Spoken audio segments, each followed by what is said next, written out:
Welcome back to Paddle and Fin Podcast Network.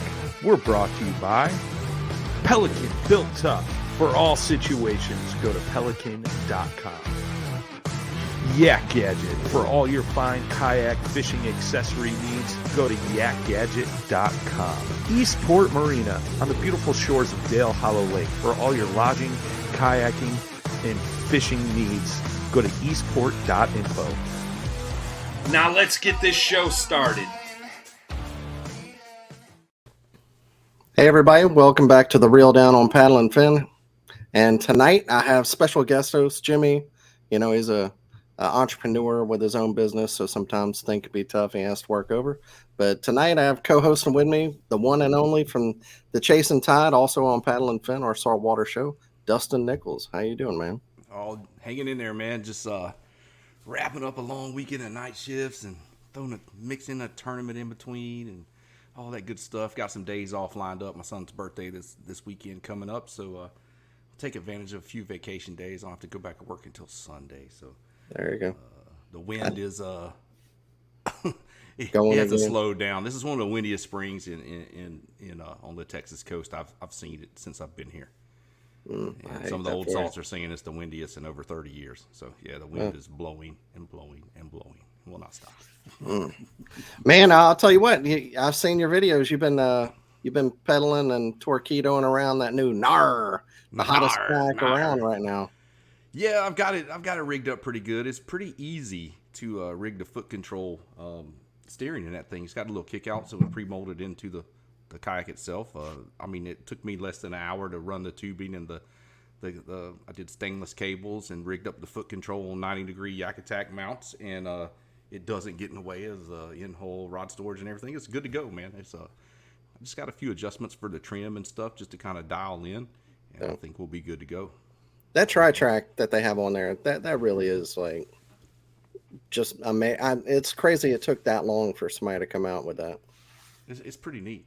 You can rig all different directions. You can recess your cables and stuff from your graphs, electronics, your lights. You can put LED light strips in there and have like cool like strobes, like dance floor dance party if you want to. There you go.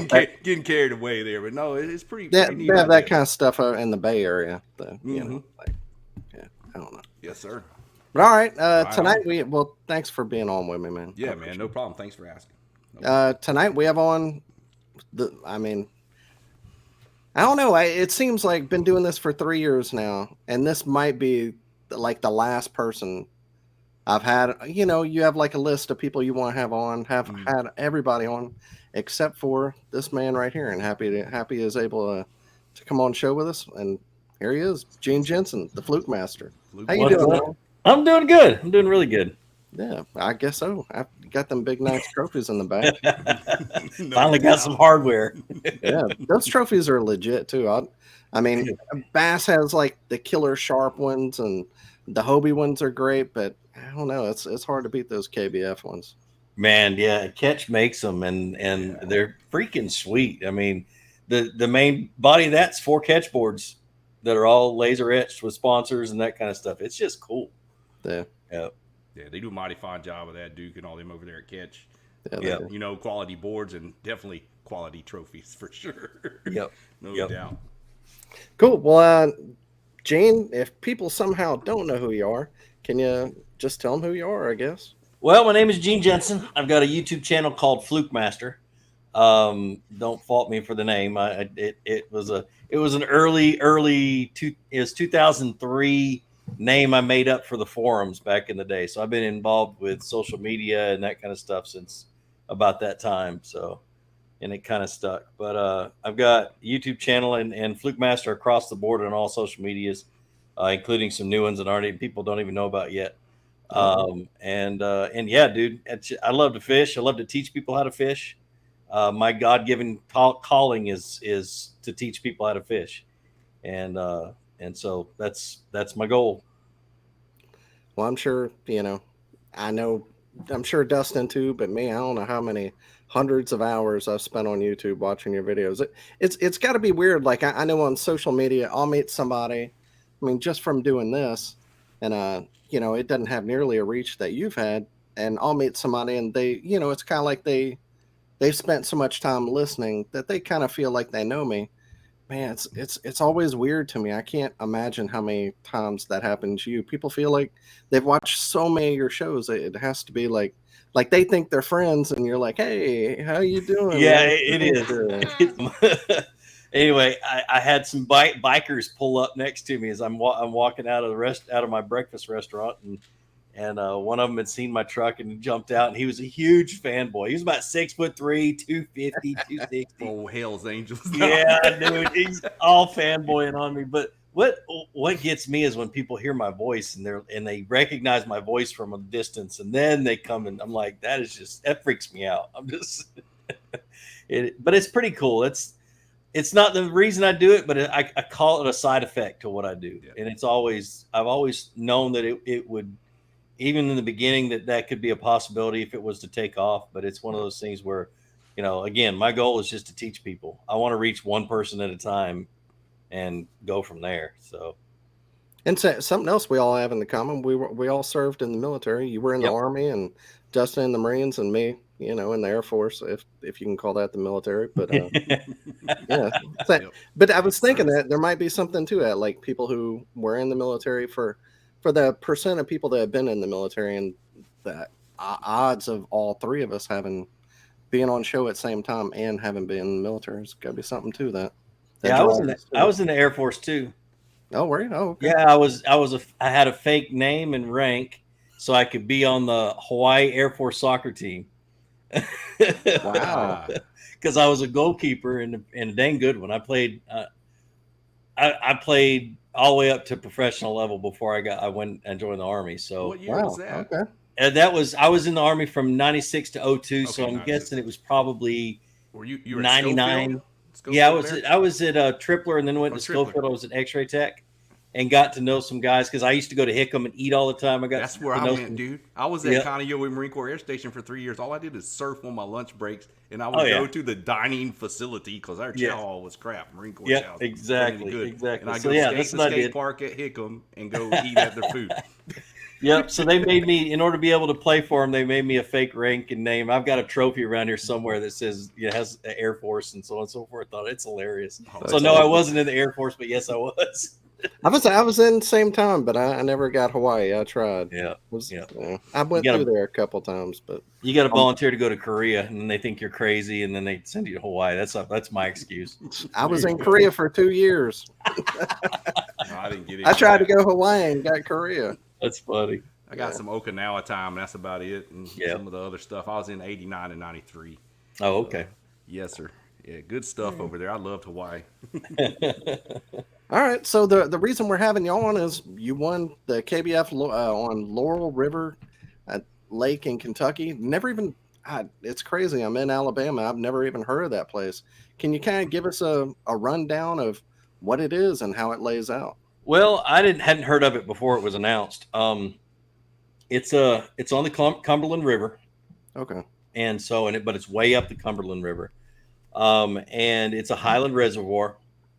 So I'm sitting, the weirdest thing, I'm sitting 3/4 of the way back a creek in 110 feet of water pitching to the bank. It's just the weirdest. I'm not good at those kind of lakes. I was not looking forward to fishing it at all. And so, it's super clear. In most places, they'd had quite a bit of rain prior to us getting there. So in their terms, locals' terms, it was muddy. I could see 2 feet. That's pretty good in some places. And I was like, whatever, shut up. So it was a really cool reservoir. It didn't have a whole lot of bait fish. It's a Corps of Engineer lake. We'll talk a little bit more about that as we go along if I get an opportunity. But so it wasn't a super healthy lake for numbers wise, because the Corps of Engineers, their lakes are all flood control. They don't care about the fishing, and whatever happens. And that was part of my game plan going into day 1 and day 2 was what was happening at the time. So, but it's a really cool lake. And it's got smallmouth and largemouth and spotted bass in it. Okay. And you can find largemouth and smallmouth in the same spots. And it's just, just pretty neat. Yeah. Sounds like fun. Get the slam. Yep. It looks like But he covers quite a bit I'll of go over the area, numbers so- here, and we also invited Tim Isaacs on, but he didn't have Aaron at where he's staying at, helping out his mom, so he wasn't able to be on with us. But we did invite him. Day one, Tim Isaacs won that one with 86 and a quarter. You were in second with 84 and a quarter. And then Eric Cormick with 83. Day two, you came back and won that with 84 and a half. Tim with 82, and tied with William Stunts with 82 in third place. And then you ended up winning the Pro Series with 168 and three quarter. Jimmy McClurkin with 162 and three quarter, and the man himself, Jody Queen, with 157. So yeah, second, first, and first. That's I guess that's why you got three trophies in the back there. But yeah, they're there somewhere. Yeah, that weekend did not suck. So it No, sounds like it definitely. was not the best fishery, but somewhere different. That's interesting. You know, somewhere that's definitely cool. But yeah, the numbers, at least for the people at the top, did well. So it wasn't too bad, I guess. But No. it's always a little deceiving whenever you see the people at the top and then you see the people at the bottom. You know, you don't usually look down there. But yeah, tell us about your practice. The practice was okay. I kind of my last four tournaments have been horrible. I mean, I did okay down in Florida in one of the trail series and that kind of stuff, but I would get in my head too easy, and I would. And at Gunnersville, I know how to find the mega school, so I found the mega school in Gunnersville. Well, the day before the tournament, they finished spawning and they were gone.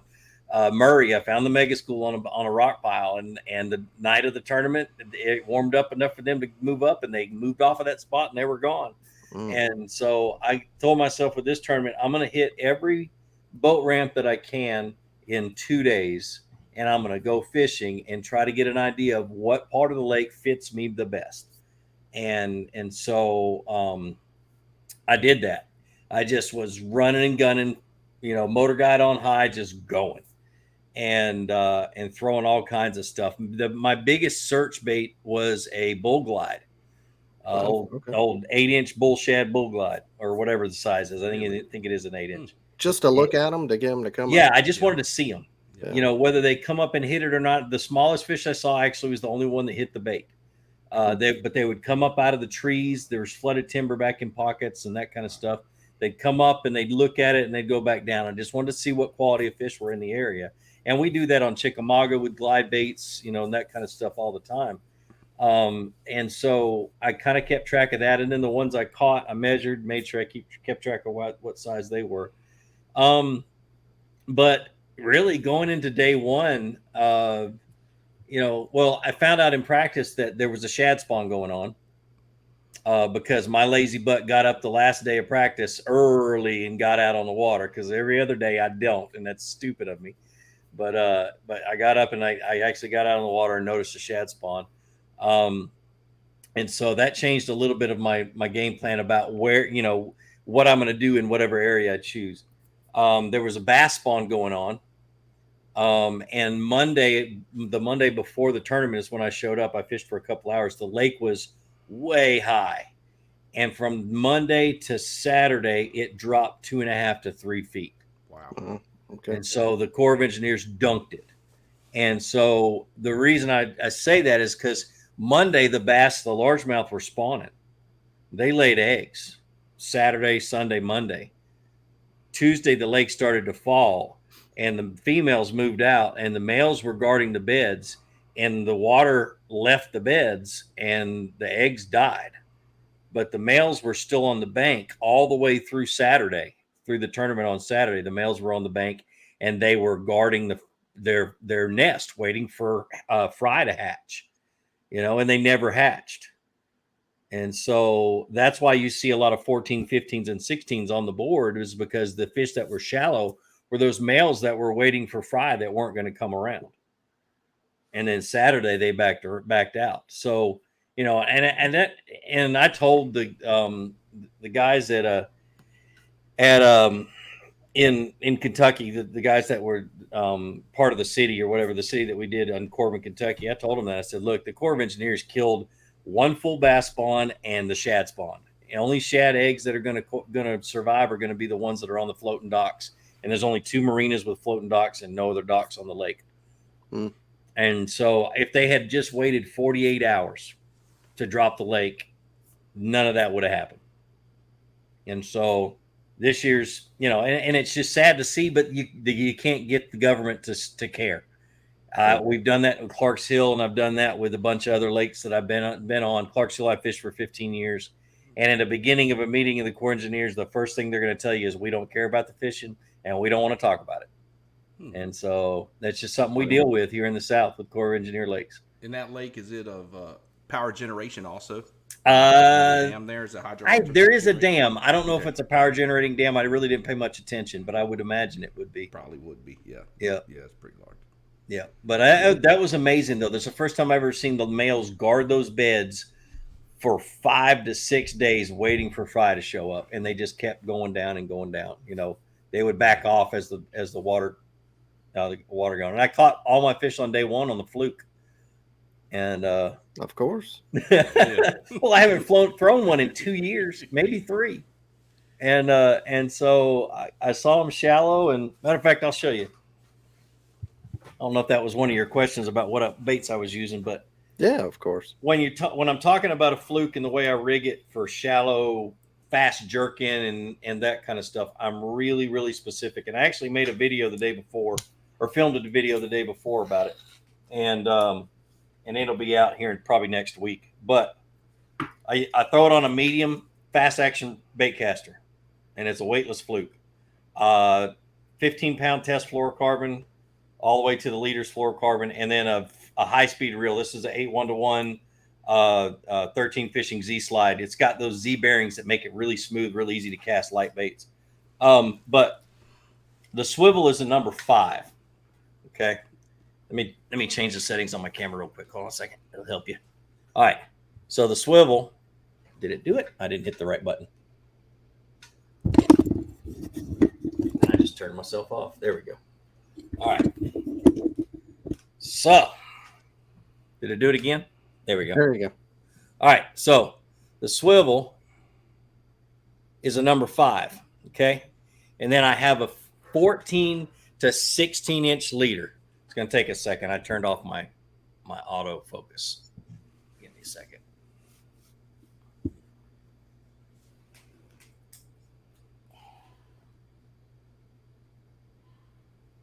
The man's high tech. He's got better equipment than I do. I know, and it usually works great.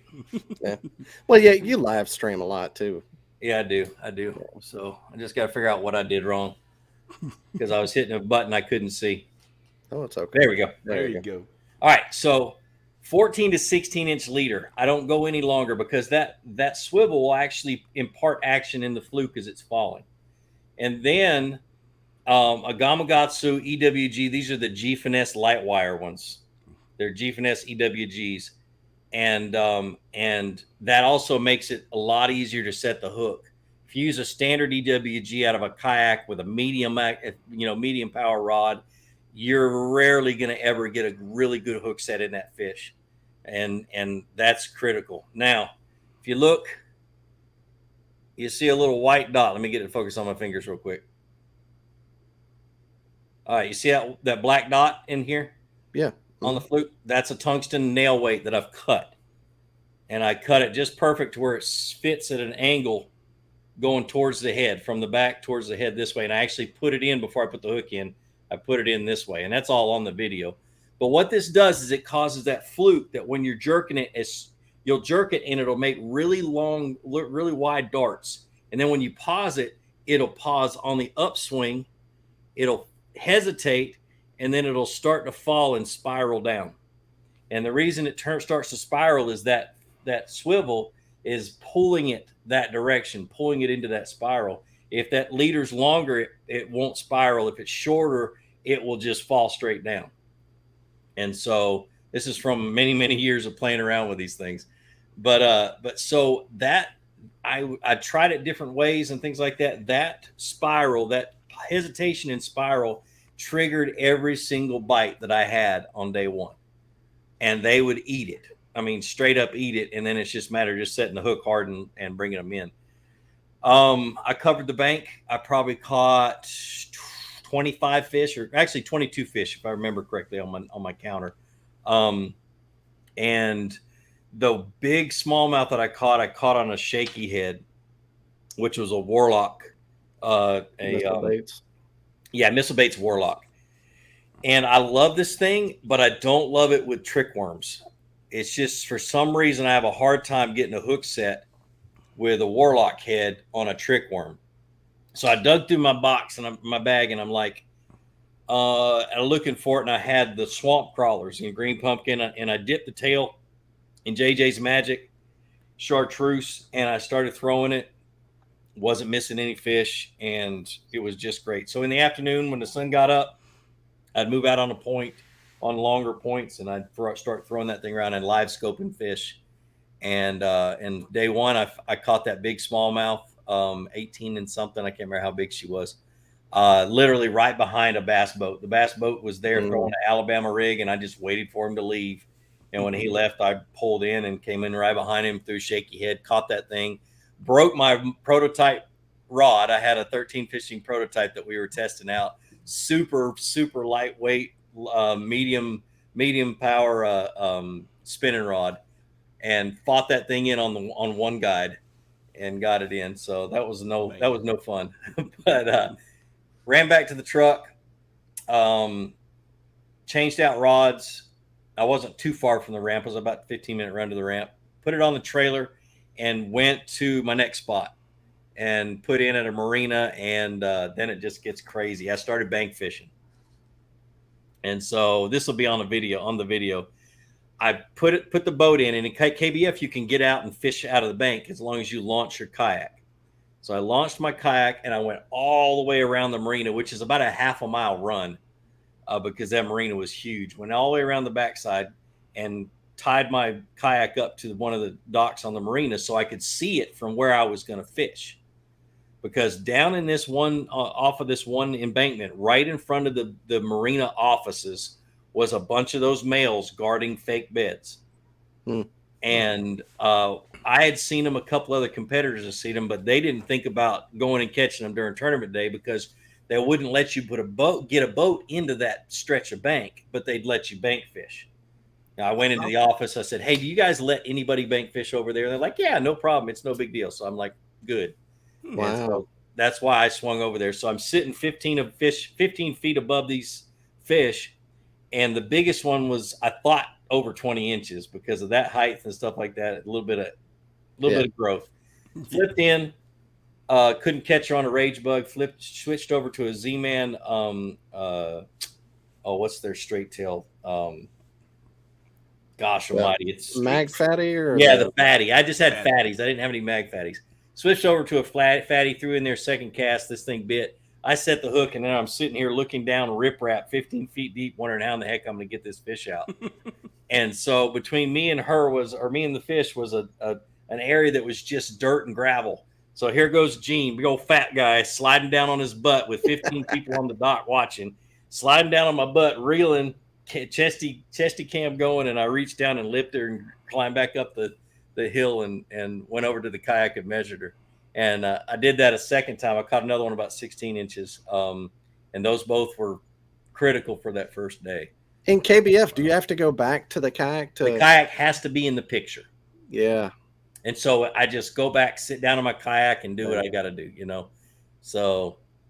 Well, hell, it was worth it, though. It worked out. Oh, yeah, totally. I wished it was 20 inches, though. I was like, I was a little disappointed. But then went out and I caught a couple of more. But that was day one. It was a lot of fun. But I've got a bunch of questions. I usually don't throw a fluke that much because of the hookup ratio for me has always been so low. But you saying that lighter wire hook makes that makes all kind of sense. How do you choose your colors? You had a white ice there. White ice. I see people throw pink and white ice and Guillermo won Pickwick on a black one, I think. Mm-hmm. So I don't understand color selection whenever it comes to flukes. What are your thoughts on that? If I'm fishing a farm pond, I'm throwing watermelon red or green pumpkin. And if I'm fishing any other lake, it's white ice. It's just, there you go. I throw white ice, and I might have a pearl if I don't have a white ice, but I'm always, so I'm not real picky into colors. I usually am more picky about action. I want to see the bait. I want to see I'm going to fish it to where I can see the fish grab the bait. Because I work it in a way where if I don't see the bait, I'm going to miss the fish 99% of the time. Because of the swivel. Yeah, just because of the swivel. Yeah. Okay. And so actually that led into day two too, because they weren't hitting the fluke in day two, but it was pretty. That's the biggest thing and another thing is make sure your flukes are straight. You get them in the package and they've been crammed up, stuff like that. Well, one of my other fluke videos, I showed how you boil water and you dip them in there. Yeah. Yep. And I did that to 2 packs of flukes before the tournament, straighten them up, and then set up in my rooftop tent, putting tungsten weights in each one of them in one bag. So I didn't have to do it on the tournament. Yeah, pretty ready. Definitely saves time. What target depth were you doing? Were you using throwing that fluke in? 2 to 4 foot, somewhere around there? Yeah, I was actually looking for a type of bank, an angle. I didn't want it to be too flat between the bank and the drop off. Okay. So I wanted it to be, 5 to 6, maybe 7 feet. Any more than that, there weren't any fish there. And so I stayed in those, I would say 45-degree banks that went up and had a little top on them. And those bass were up in those tops. There were trees in the water the first day, just barely. And they'd be up under those trees. In practice, those trees were way in the water, and you could flip in there and catch fish. But the water just kept dropping. I mean, lots of inches every night. Yeah. Oh, yeah. They had to. Well, yeah. Go ahead and tell us about your day 2, because you got on a shad spawn, right? Yep. Day 2 was very interesting. I went to the marina that I put in the second day. At the end of the day, or about noonish. I went and put into that marina. I said, you know what? I kind of know the area that I want to fish of the lake. And it's about 30 minutes away or something. I was like, I'm going to put my motor guide on high, and I'm going to run for 30 minutes because we've got that 30-minute window between launch and cast. And then I'm just going to stop and fish. And I ran 30 minutes and I stopped, and there's this little creek arm to the north of me. And I was like, I can cover that creek arm about 2.5 hours. I said, let me go in there and start throwing. And when I'm covering water, I can only cast to my left.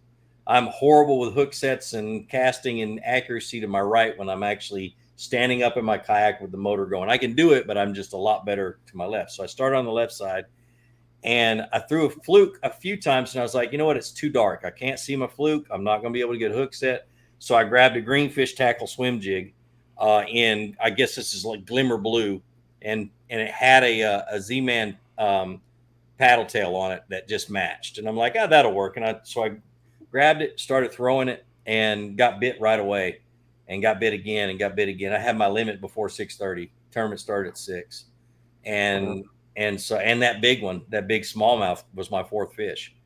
And I just was throwing it, and I was like, man, they're really hitting this. Well, the big one was fun, but I lost one about the same size right after that in the same area, and that would have closed it early.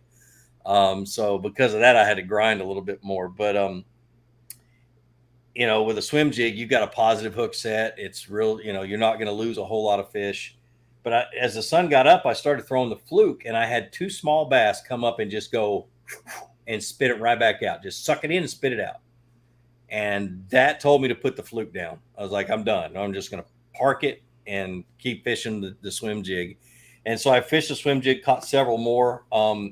The creek arm probably wasn't the best. That creek arm was a good choice for the fish, but for the shad spawn, it ended early because of the sun angle, and the sun hit most of that creek pretty quick. So I swung out and went to one of the points where the river swung up against the point, and I'm sitting in 125 foot of water throwing up to 12. And I'm come up and I had my fluke I had my fluke out on this one too, because I went to make a cast and my fluke hit my camera in the back, and here's a big bird's nest. Whew. And I'm like, crap. So I start picking it out. And as I pick it out, a school of giant smallmouth start jumping up next to me. And I'm like, all right, what am I going to do now? And so I just watched them while I'm picking out this bird's nest, because I had fluke in the water. I had water line all over me. So that was a lost opportunity. But I ended up catching a couple on a shaky head off of that point, and then just kind of grinded the rest of the day. I needed one more big one, 16-inch pluser. Why am I so blurry? There we go. I don't know what's going on with my focus. There. But I needed one more 16 plus incher to catch back up and to pull ahead. And I went along this on the same creek, right straight across from the point where I caught that big smallmouth later in the day. There was a long point that stuck, that was kind of at an odd angle, but it went straight out towards the mouth of the creek. And I went along that point with live scope, and I saw a stump with one fish on it. And I threw, and it was about 12 and a half feet deep. I threw my shaky head out, drug it up there, and I just felt the thunk, and it just started to swim off. And that was that other big one that closed it. And single fish. Yeah, just single fish on stump. Yeah. And then after that, it was all 14, sub 14 inchers, just kind of messing around on points. Then it got too hot and I was miserable, and it was time to go. It was about an hour left in the tournament. I had lost all focus, just from sweating to death. But it heated up pretty good. Yeah, the wind completely died, and it was in order to get any wind, I had to turn that motor guide on high and just run around and run from point to point. What was the water temp in the areas you were in? Yeah, the boat traffic got crazy too, but I knew that area was going to be good because I had pre-fished south of that a little bit, and there was a lot of fish in the longer creek. But I thought that Tim Isaacs had fished that creek the first day, so I didn't go down it. I didn't, and he hadn't, but one of the other competitors had, so I still didn't go down that creek. But it was fun, man. I just, I had been beating myself up over the last 3 tournaments. Gunnersville was horrible, and that's your jam too. I'm sure that's my lake. Dude, yeah. It's my lake. And I was on, amazing fish on Gunnersville. I was catching 20s, multiple 20s every day on this big flat. And then I left it alone for 2 days, but just would go back and check it and shake fish off, and they were there. I had Corey Dreyer pulled up next to me. He's like, dude, is this really that good of a spot? Because I was guarding it the whole 8 hours of the last practice. I didn't let anybody fish it, not even bass boats. And I'm like, yeah, dude, make 3 or 4 casts and shake them off. And he made 4 casts and got 3 bites, and they were all good ones. And so they were there. And then first day of the tournament, they were done spawning. They were gone. And the flat was so close to the creek channel, which was so close to the river channel. It didn't take them long to get going. So I was grinding for males the whole day, and it sucked. So to do something, do good at this tournament, it was good. And this was a tournament, like I said, it was kind of an odd tournament because it had been added about 2 months ago. And so not a lot of people heard about it. Not a lot of people had to take off work to go do it. But it was fun, man. It was a good tournament. Well, it got you turned around, place you've never been before, and I'm sure your season will go better from here. You're too good angler to have that many bad events in a row. Yeah, and I'm going to Utah to fish against Cody next month. Oh my goodness, Cayman. Yeah. Yep. Yeah. Gonna go fish against him. He's legit, man. Dude, yeah, he's legit. Young little guy. He's got the best name in kayak fishing. Yeah, him and Henley, man. Cody. Him and Henley. I told Henley I was going to go over there and slash his tires and get it all over. Pine View, right? Do what? It's a Pine View Reservoir. Yeah, Pine View Reservoir. That's another one I never even knew existed. That one myself.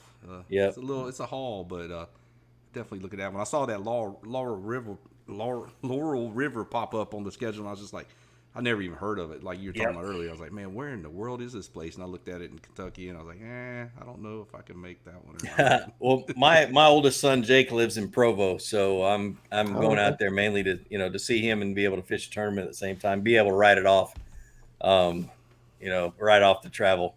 Have you ever been there before? Not to Pine View. I've been out. I mean, my mom and dad are from Brigham City, Utah, and that's where my family's from. Oh, so yeah, I've been out there many, many times growing up. Beautiful.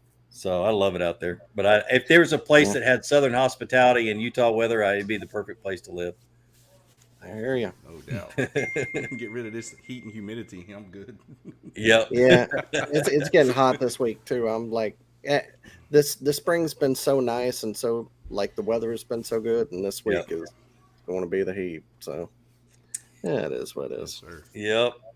we live down here. Well, I mean, we don't even live where Dustin lives. It gets real hot down there in Yeah, Texas. we're having mid-90s already. It's one of the hot Mays. We had one about 3 years ago where we had like 15 days that hit 100 in May. Normally, you have a hot May, then the rest of the summer isn't quite near as bad. So hopefully that's how it's going to pan out. Yeah, that'd be nice. Well, there we go. Sure. All right. Well, I mean, congrats on the tournament. I don't know what else to say besides that. You went there, you sacked them up, and you got all 3 trophies. And now you're back at the house. I like it. Yep. It was fun. It was a lot of fun. Tiring, but it was a lot of fun. Cool. Definitely made the Angler of the Year points interesting too. It did, because I had stopped paying attention to it because I was so down on myself. I was like, I don't even care anymore. But yeah, it did kind of put a screw in a little bit. Yeah. Yeah, For sure. I can KBF imagine is that. just 3 events in the national championship, right? Yeah, I think so. Yeah, or the Trail Series championship. That's like double points, or I don't know, something like that. Yeah, I don't really pay much attention to it till it's about to start. So, yeah, a lot of things change, and that's something we're going to address here next year is the changes. So, there you go. Well, man, we appreciate you being on. Thank you, and congrats on the tournament. One more time, tell everybody where they can find you. They can find me on Facebook, on Instagram, on Snapchat, on TikTok, on YouTube as FlukeMaster. And there's a new one called Be Real that you can find me on too. Be real. But yeah, it's I'm just playing around with it. I always try to jump on first, to save my name, and then kind of mess around with it to see what's going on and see whether it's worth my time. But yeah, that's where you can find me. The biggest thing is that, dude, if you know anybody that wants to learn the basics and gets overwhelmed with bass fishing and all the baits and the stuff at the tackle stores and things like that, I got a really good playlist called Just for Beginners. And you just send them there and just say, hey, watch this. I don't know how many videos it is, but watch them. And that's my pride and joy. It's one of those that has helped thousands of people learn how to fish. And it's also a good one to go get caught up with stuff you may have forgotten or take advantage, simple Texas rig stuff, that kind of stuff. And it starts with the bare bones basics. When I make my videos, I always keep in mind a single mom standing in a tackle store, scared to death to ask Bubba to help her, and has this little boy or little girl that wants to learn how to fish. And that's who I make my videos for. And people who just have no clue. So I keep them bare bone basics. My God-given talent is being able to talk to people and not talk down to people. I just love to teach and share what I learn, because I started all this because I didn't know anything and I wanted to, give me an excuse to learn stuff. And I started this because I had a bunch of Boy Scouts that wanted to learn how to fish. And YouTube was brand new. It was just a free place to put videos, and I made videos for them so they could learn. And look at it now. Good gosh. Yeah. But yeah, I'm easy to find, real easy to find. And a real easy, if you leave me a message, I'll get to you as soon as I can. And I'm really good at answering questions and that kind of stuff. So awesome. Well, thank you. And I personally can't tell you how many videos I've watched and how much I've learned from you. So thank you for being on show, and just thank you for the videos. Yeah, man. Appreciate it, man. I appreciate it. I appreciate it big time. I'm a big fan of Paddle and Fin. I really appreciate it. So Thank you. Well, good luck at your next tournament, and hopefully we'll have you on again for long. All right, man. Take it easy. Yes, sir. Thanks, Jane. Good night. All right, later. All right, so let's go over his few other tournaments. We had a bunch of them. It's that time of the year. Gene also won the Dakota Lithium Power Pay as well. The Power Pay.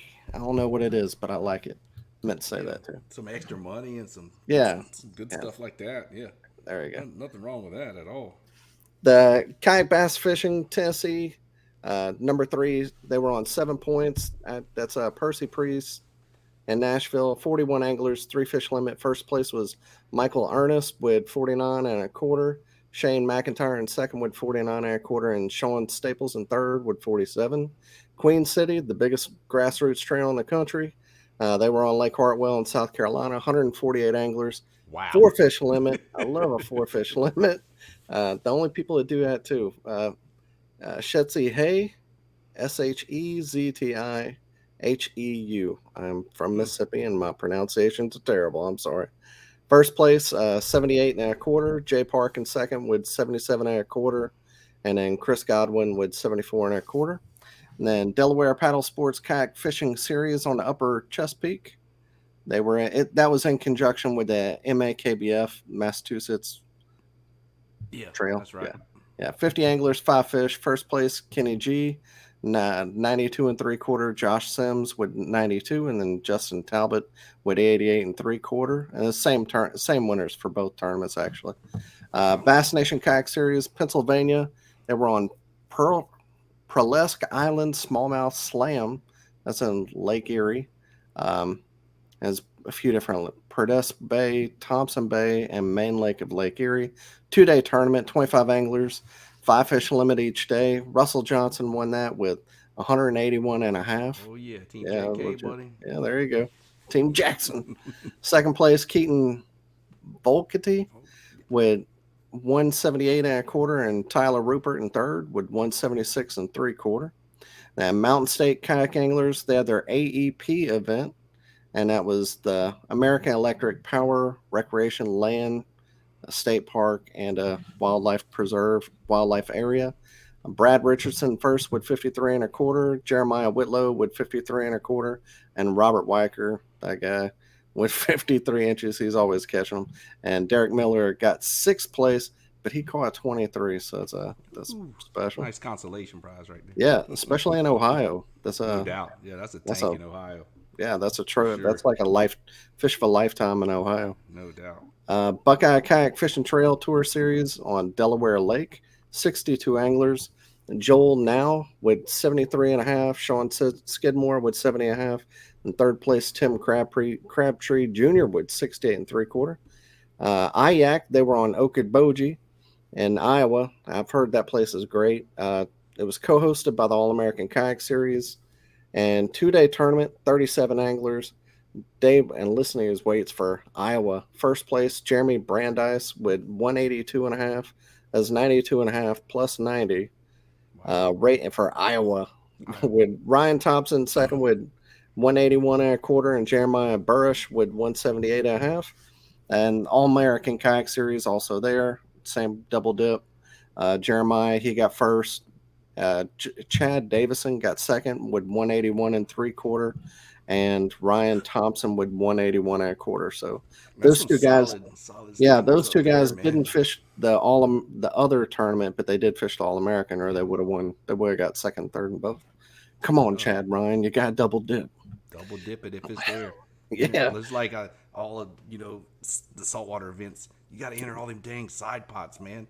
Yeah, win, lose, or big, or win, lose, or lose big. One of the two. Yep. Oh yeah, for sure. New York kayak bass fishing. They were on Atisco Lake, there you go, and Marietta. 54 anglers. First place was Nathan Yakuzo with 99 and a half, and almost 100 inches in New York. Which, I mean, they got good fish up there, but 99 and a half. Ooh, that's stout. Scott Reynolds second with 96, and third place Brandon Lewis with 95 and a half. So that place solid. Just. Yeah, I need to go to Lake Atisco. Putting that on the list here.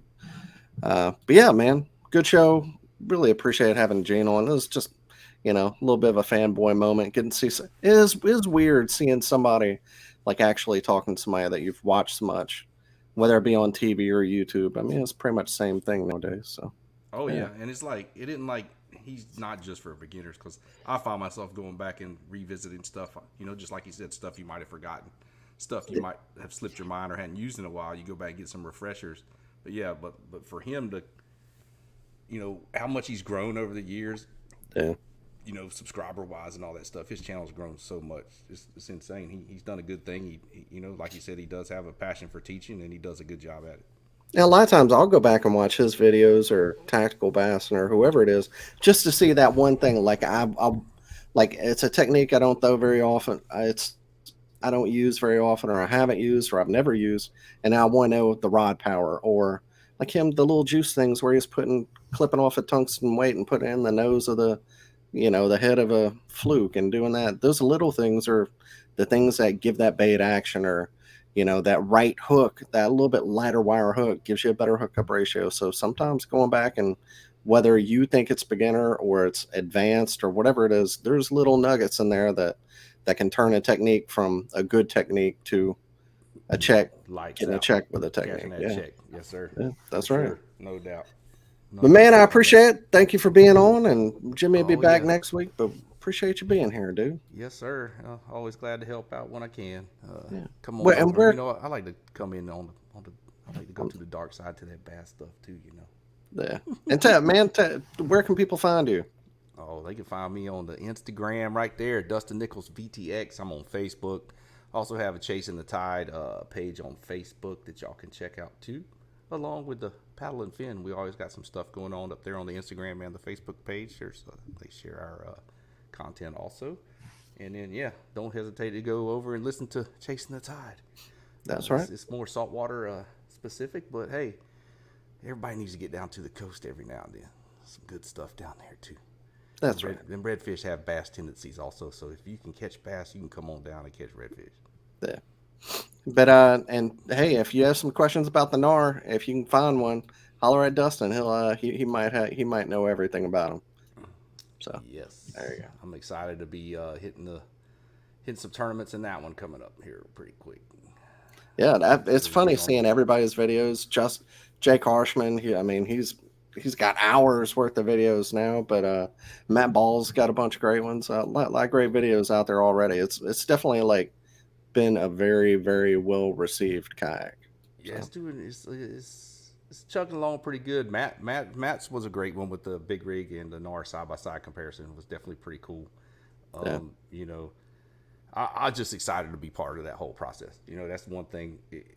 Coming into kayak fishing and being a part of Jackson, I never in a million years thought I would have got, asked to be in the development process of helping with a kayak.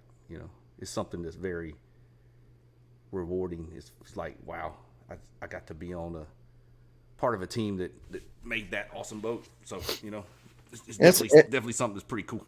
And they should do it again. They made arguably their best pedal kayak ever. I don't know if you'll ever beat like a Coosa HD or, Coosa or some other things for the creeks, but a pedal drive, man, that's, they should definitely do it again because y'all hit a home run. Appreciate it for sure, man. Cool. Thanks everybody. Thanks for listening as always, and we'll see y'all again next week. Be safe and wear your PFDs. Later. Thanks for tuning in to another killer episode here on Paddle and Fin. Be sure to drop a 5-star rating, a thumbs up, or smash that subscribe button on any platform you're listening in on. Be sure to check us out on Waypoint TV, waypointtv.com. Make sure you sign up for the Fantasy Kayak Fishing League at paddleandfin.com/fantasy. You can support this show through Patreon, patreon.com/paddleandfin. Don't forget to check out the website, paddleandfin.com. Catch us on YouTube. If you got a question, comment, or want to see a future guest on the show, be sure to email us at paddleandfin@gmail.com. Shout out to our show supporters, Yak Gadget. You can check out all the fine kayak accessories at yakgadget.com. Pelican Professional. For all your cases, coolers, and lighting needs, go to pelican.com. Rocktown Adventures, your Midwest premier paddle sports destination. Go to rocktownadventures.com. Eastport Marina, the beautiful destination on Dale Hollow Lake. If you're looking for lodging, kayaks, kayak accessories, or anything fishing related on the beautiful Dale Hollow Lake, go to eastport.info. And Jigmasters Jigs. When in doubt, get the jig out. Go to jigmasters.com and fill your tackle boxes today.